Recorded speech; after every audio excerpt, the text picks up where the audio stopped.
ये वो जगह है जहाँ चांदनी जमीन पर उतर आती है, जहाँ आस्था पत्थरों में नहीं भावनाओं में बसती है। यहाँ सपने सिर्फ देखे नहीं जाते, यहाँ सपनों को खड़ा किया जाता है। Welcome to exploring India part 3। Bharat के पश्चिमी छोर पर फैला हुआ गुजरात एक ऐसा कैनवास है जहाँ प्रकृति, आस्था और प्रगति एक ही फ्रेम में दिखाई देती है। कच्छ का ग्रेट रण, जहाँ सफेद धरती और पूर्णिमा की रात आसमान को जमीन से मिला देती है, और वहीं पास में है इंडियन वाइल्ड एज सेंचुरी, जीवन की जिद को दिखाती है।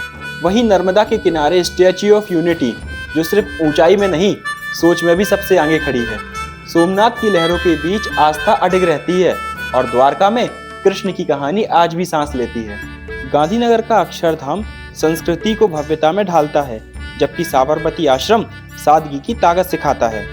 पाटन की रानी की बाव पत्थरों में उकेरी गई कविता है, और अडालज की बाव स्थापत्य की गहराई दिखाती है। शासनगिर में एशियाई शेर आज भी गर्व से दहाड़ते हैं, और बड़ोदरा का लक्ष्मी विलास पैलेस राजसी ठाट का जिंदा उदाहरण है।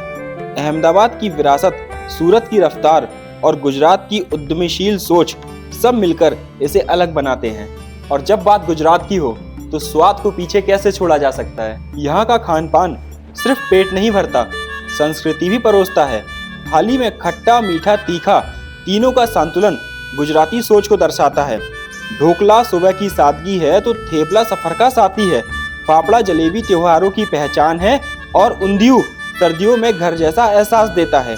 और यहाँ ज्यादातर भोजन शाकाहारी होते हुए भी स्वाद में किसी से कम नहीं है। गुजरात हमें सिखाता है कि परंपरा को थामे रखते हुए आगे बढ़ना ही असली विकास है।